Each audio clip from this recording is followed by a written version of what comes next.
Hello everyone.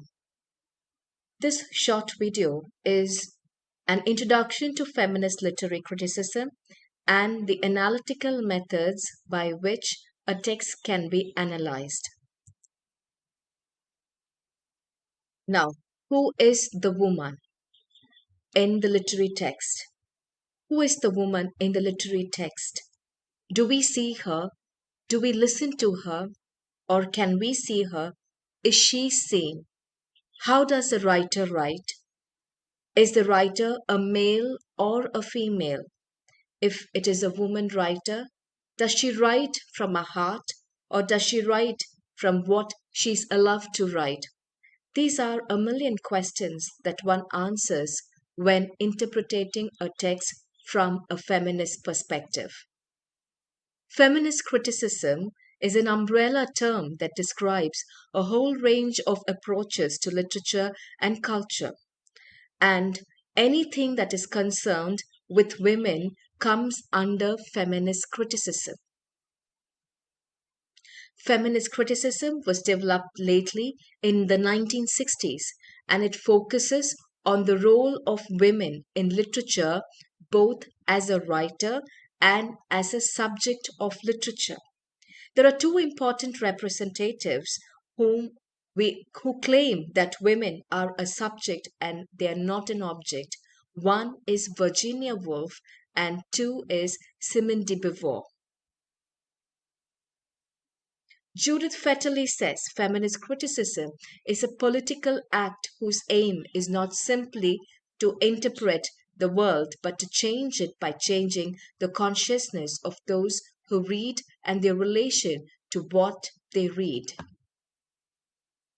So, while we interpret a text from a feminist perspective, it is a compulsory choice that we make to see out of a particular window to analyze how fiction has been written to represent what a woman is. Is a woman seen? Is a woman heard? Does a woman speak? Is she silent? Why is she silent? Are some of the questions when one reads it from the feministic perspective. For example, when we read Thomas Hardy's The Mayor of Casterbridge, one is filled with remorse and empathy for Michael Henchard. So that's a normal read.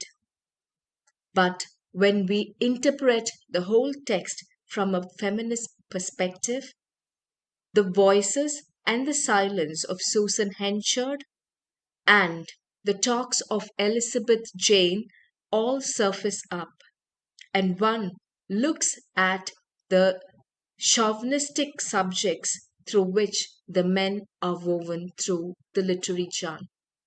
So, feminist criticism in fiction analyzes the following: studying the repression of women in fiction. How do men and women differ? What is different about the female heroines that are represented? Why are these characters important in literary history? And it also includes the study of stereotypes and typecasts. Stereotype or typecast is where the ideology of a woman is fitted in. So a woman may be called mad because she raises her voices. And it also includes the creativity, the racial issues, and marginality, and many more subjects. Feminist criticism also involves re evaluating women writers, following the lead of Virginia Woolf in a room of one's own. Virginia Woolf speaks first for a space of one's own for a woman to be creative. The space is both the physical and the mental space that is important to nurture the creativity and expression of a woman. Fetterly calls the feminist critics to become resisting readers rather than assenting readers. Who is a resisting reader? A resisting reader is one who questions, why is it so?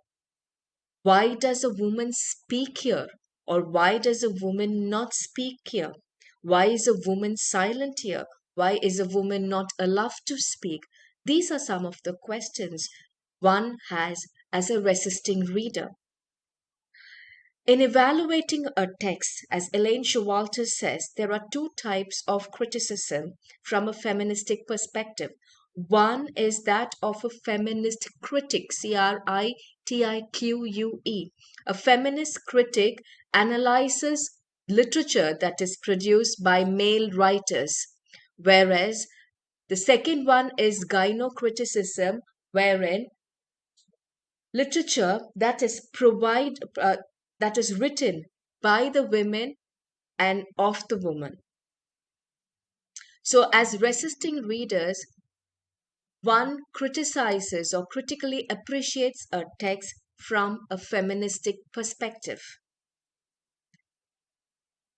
Just to look into the origin of the word feminism. The word feminism appeared first in France in the 1880s. It comes up with the French Revolution, and a decade later it spreads to Great Britain in the 1890s and later to the United States in 1910. And the origin of the word feminism takes its place in Oxford English Dictionary. The word feminism is listed in the year 1894 and feminist is listed in the year 1895. And prior to that, it was the phrase women's rights that was commonly denoted to anything that would speak up for women. And Queen Victoria's description of this mad, wicked folly of women's rights rightly speaks how it was viewed at that point of time. The whole idea of feminism and its movement came up with the electoral reform because it is just not until 1918 women were allowed to vote. This strongly speaks about how women were considered as second in their citizenship in a country, because a person is not allowed to vote if the person is not a citizen of a country. It's just 100 years old venture where women were allowed to vote, and the Representation of the People Act of 1918 allowed the vote to women over 30 years of age, and equal suffrage for men and women came with the Representation of the People Act in 1928. There are these four waves in feminism, which has divided the feminist history. Earlier, it was three waves, and now from 2012 onwards, we are in the fourth wave. Well, the first wave refers to feminism movement of the 19th century, which got us through the early 20th century till the electoral reform, which dealt with the suffrage movement or the electoral reform. So the primary agenda was to allow women to vote. Once this was achieved, the whole movement gained momentum with the second wave, which was short lived but very strongly, that was between 1960s and 1980s, and it dealt with the equality of laws as well as cultural inequalities. And the third wave of feminism, which is from 1990s to 2012, is seen as both a continuation and a response to the perceived failures of the second wave. And the fourth wave is on the rise from 2012 onwards, which focuses on the empowerment of women, the internet tools, the intersectionality, and the cyberspace. Simone de Beauvoir, The Second Sex, which was published in 1949, is a major literary critical work which speaks about feminist existentialism, which prescribes a moral revolution. As an existentialist, the writer accepts the precept that existence precedes essence, hence, one is not born a woman but becomes one. And in The Second Sex, she analyzes the concept of the other, where the other refers to the woman and the other unimportant things that she is associated with. She also argues that women have historically been considered deviant and abnormal, especially when they don't fit into what is called as a woman's stereotype of being gentle, calm, silent. There can be no words that can describe a woman when she speaks, because anything that she speaks beyond the stereotypical framework, it always results in calling her as mad, deviant, and abnormal. The author also submits that even Mary Wollstonecraft considered men to be the ideal toward which women should aspire. So these were some of the radical questions that Simone de Beauvoir questions in the second sex, and this is a major milestone in creating a feministic consciousness. Another major work is by Betty Friedman's The Feminine Mystique, which was published in 1963, which criticized the idea that women could only find fulfillment through childbearing and homemaking. So the entire identity of woman was just limited to the primary work of childbearing and homemaking. So in the book, Friedan hypothesizes that women are victims of a false belief system that requires them to find identity and meaning in their lives through their husbands and children. And such a system causes women to completely lose their identity in that of their family. So these two major works almost questioned the very representation of women in literature and literary pieces. At this point of time, it is important to note, these writings came up at a very important time where over 20 centuries women were considered as the other or not considered at all. So the questions and the ideology were radical. 100 years from then, now we do have our very own identity, wherein in various sectors there are people who are fighting for it. But there is one revelation: education, when it is internalized, makes a woman more inclusive of the identity of who she is. She is able to find the power that is within her. And over a period of time, with these 100 years of education, when it is internalized, a person understands that the battle and the power is within and not outside. Lisa Teitel has defined feminist theory as asking new questions of old texts. She cites the goals of feminist criticism as one, to develop and uncover a female tradition of writing, two, to interpret symbolism of women's writing so that it will not be lost or ignored by the male point of view, three, to rediscover old texts, four, to analyze women writers and their writings from a female perspective, five, to resist sexism in literature, and six, to increase awareness of the sexual politics of language and style. So these six tenets always have an underscore of how a text has to be revisited and re-evaluated for the feministic essence or the presence of woman and womanhood. Out of the six, one important point is the language and the style of how women as gynocritics has evolved, because whatever a woman writes, she has created her own language which expresses her inner feelings, her inner contours of emotional intelligence, the repressed identity, and the pain and the healing in which she through which she evolves. Thus feminist literary criticism always signposts a greater level of consciousness in understanding the role of a woman and the identity of a woman. There are four major analytical methods that can be used to analyze a text from a feministic perspective. One is the mimetic, two is the pragmatic, three is expressive, and fourth one is objective. And for those who want to undertake a feministic perspective of research, can choose either of the four analytical methods according to the choice of the author and the focus of their research. Now, mimetic can be an analysis of the images of women and it critiques the stereotypes and the archetypal images as reflected in literature.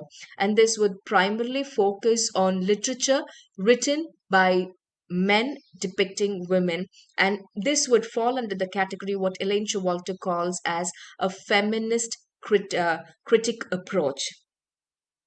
Pragmatic is more of a reader response. It focuses on questions such as how do women read? Do women read differently from men? What happens when you read as a woman? And does the text have a double discourse? Does it speak differently to women and men?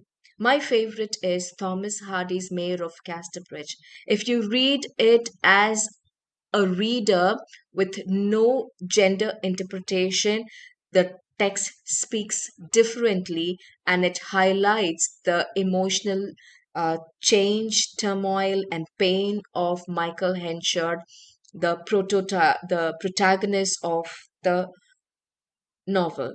But it has an underlying discourse which is made up of silence, limited words, sighs, cries, tears, and void, vacuum, where Susan Henshard doesn't speak at all when she is sold to a mariner, and Elizabeth Jane speaks very little, or whenever she speaks, she is not heard. So there is a very, very uh, evident double discourse when you do a pragmatic analysis of the text.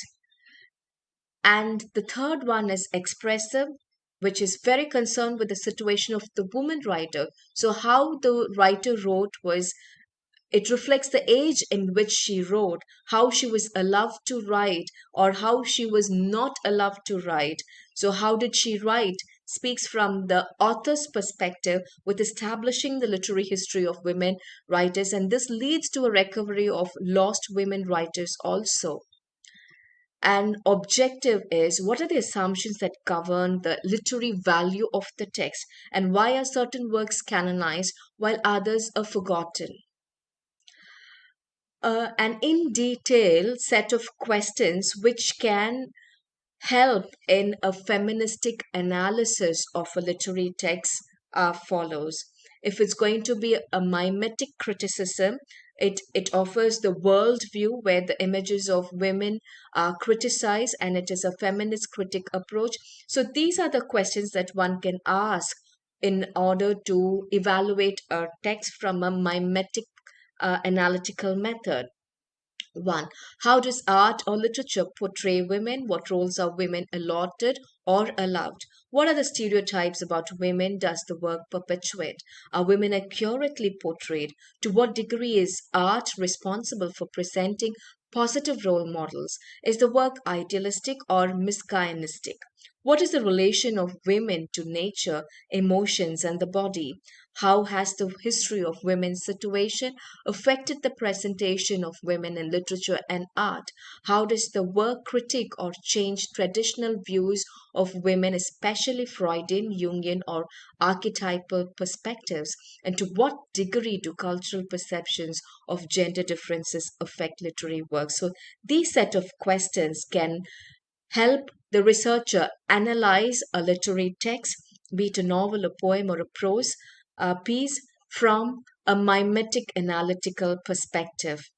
The second one, as discussed earlier, is pragmatic criticism, and it is from the audience viewpoint, and it is primarily a feminist reader response and canon busting. So, what gender of a reader does a work imply, require, or favor? So, who reads the text also evolves the meaning of the text, because the meaning of a text is created also primarily by the reader. What happens if you assume the reader is a woman? So, does she read differently? Is there a double discourse? Does gender affect or does not affect reading? How do men and women read differently? Can a man read as a woman? Why have some works lasted and been reread and republished while others, especially written by women, have vanished? What role does gender play in literary reputation and canon formation? Are there such things as feminine genres? Why do women read romances? Are such books good for them? So, these are some of the pragmatic analytical method questions. The third one being expressionist criticism, which focuses on the author, and it is based on what Elaine Showalter would call it as gynocriticism. Do women create differently from men? It's a beautiful question. For example, if a man has to write about child labor, the labor pain of a woman and the delivery of a child, he would write it in a sentence: the woman was in labor pain, and the next line, the woman delivered the baby. Dot. But a woman can write what has happened between the first sentence and the second sentence. So, of course, a woman creates differently from men. And is there any apparent difference, biological or social? How have historical conditions affected women's ability to write? How was she allowed to write? What was the limitation, or what were the opportunities that were available to write? For example, the current contemporary Indo English poets, Indian English poets, write from a sophistication of high education, especially writers like Priya Sarukai Chabriya, Rukmani Baya Nair, Arundhati Subramaniam. All these people write from a very powerful educational background, which produces a lot of informed poetry that may not be so for the writers who wrote with limited access to education. Maybe primarily they were privately tutored, and this really is reflected in the themes and in the writings that they express themselves with. How do women writers relate to the gender of their precursors? Are they intimidated by male models? How do women writers relate to previous women writers? Is there such a thing as a female tradition? Why have women writers specialized so much in fiction? What are the special theoretical problems for women's writing poems? So these are some of the questions that can be asked or analyzed from an expressionist critical viewpoint. The last of the analytical method is objective criticism, which focuses on the work, and there is a reassessment of the work that is done. Is there such a thing as a female language or style? Does it come from the body or from social and historical sources? How is the language form, structure, or style of a work influenced by the writer's gender? Is there such a thing as a woman's sentence? Are there typical images, themes, or literary strategies employed by women writers? How is the work of art connected to other disciplines and contexts such as psychology, history, politics, etc.? Thus, in conclusion, feminist literary criticism is literary criticism informed by feminist theory or by the politics of feminism more broadly. And using feminist literary criticism, one revisits and re-evaluates texts that are written by both men and women to create a female consciousness. This video, I hope, is a introduction to the primary tenets of feminist literary criticism and broadly classifies the four analytical methods that can probably take a researcher to delve into the literary genres from a feminist perspective. Thank you.